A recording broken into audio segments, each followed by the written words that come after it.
एक फंक्शन दे रखा है जो इस प्रॉपर्टी को सेटिस्फाई करता है f x plus y equal to f x into f y. और ये जो ट्रू है ये सभी एक्स वाई जो कि रियल सेट से आ रहे हैं। साथ ही साथ जो सेकंड कंडीशन है वो ये है limit extends to zero f x equal to one.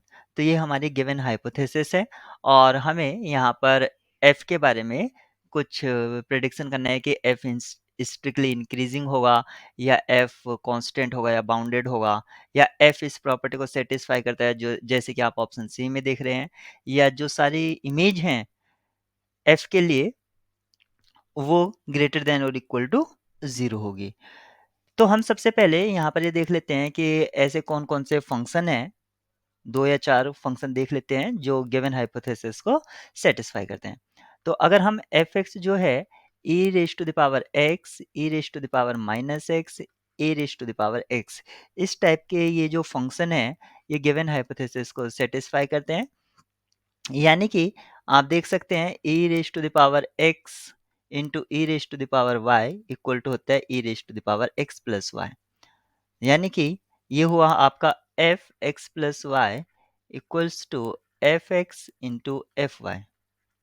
आप और फंक्शन पर भी यहाँ पर चेक कर सकते हैं। तो यहाँ पर अगर मैं कंसिडर कर लेता हूँ फर्स्ट ऑप्शन के लिए f इज स्ट्रिक्टली इंक्रीजिंग, अगर मैं एफ एक्स को कंसिडर कर लेता हूँ e raise to the power minus x, तो गिवन हाइपोथेसिस को सेटिस्फाई कर रहा है। लेकिन ये जो फंक्शन है ये आपका डिक्रीजिंग फंक्शन है क्योंकि आप इसका ग्राफ जानते हैं। तो ये e raise to the power x का ग्राफ होता है और ये स्ट्रिक्टली डिक्रीजिंग है, इसलिए ऑप्शन ए आपका यहाँ पर डिस्कार्ड हो जाता है। ऑप्शन बी की अगर बात करते हैं एफ इज आइदर कांस्टेंट और बाउंडेड, तो आप यहाँ पर देख सकते हैं कि जो e raise to the power x या e raise to the power minus x, ये एक साइड से तो बाउंड है, e raise to the power minus x और e raise to the power x, ये एक साइड से बाउंड है, दूसरी साइड से नहीं है, तो हम एंटायरली इसको बाउंड नहीं कह सकते हैं। और ना ही ये कांस्टेंट फंक्शन है, मतलब गिवन हाइपोथेसिस सेटिस्फाई कर रहा है लेकिन ये कांस्टेंट नहीं है और ना ही ये बाउंडेड है। तो ऑप्शन बी भी आपका इस तरह से फॉल्स हो जाता है। अब हमें यहाँ पर ये देखना है ऑप्शन डी में कि सारे के सारे जो इमेज हैं वो greater than equal to zero होगी।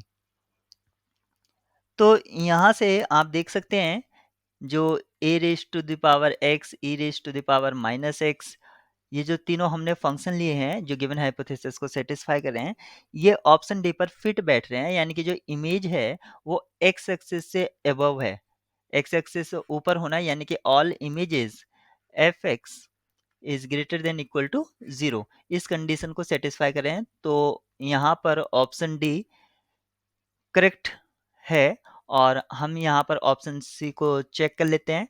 तो ऑप्शन सी को चेक करने के लिए हमें यहाँ पर चेक करना है f of r into x equal to होता है f x raise to the power r. और ये जो ट्रू होगा ये सभी रेशनल के लिए ट्रू होगा, जो कि आर कहाँ से आ रहा है, सेट ऑफ रेशनल नंबर से। तो इस चीज को करने के लिए सबसे पहले हम यहाँ पर जो गिवन कंडीशन है f of x plus y ये इक्वल है f x into f y के, तो यहाँ पर y को रिप्लेस कर देते हैं हम x से। तो ये क्या हो जाएगा एफ एक्स प्लस एक्स, क्योंकि हमें यहाँ पर आर एक्स चाहिए था। आर एक्स मतलब x के कितने टाइम्स, सम टाइम्स, यानी कि r टाइम्स। तो ये हुआ F x into F x और इसको हम लिख सकते हैं एफ एक्स होल स्क्वायर। ऐसे ही आप यहाँ पर y को रिप्लेस कर सकते हैं 2x से, 3x से, 4x से। तो जितने भी आप रिप्लेस करेंगे यहाँ पर जितने टाइम्स होगा एफ आर इंटू एक्स, आपको मिल जाएगा f x raise to the power r. और r जो है आपका रेशनल, ये कंडीशन आपकी ट्रू हो रही है। तो यहाँ पर जो ऑप्शन ए और बी थे ये तो फॉल्स हो जाते हैं, लेकिन ऑप्शन सी और डी यहाँ पर करेक्ट है।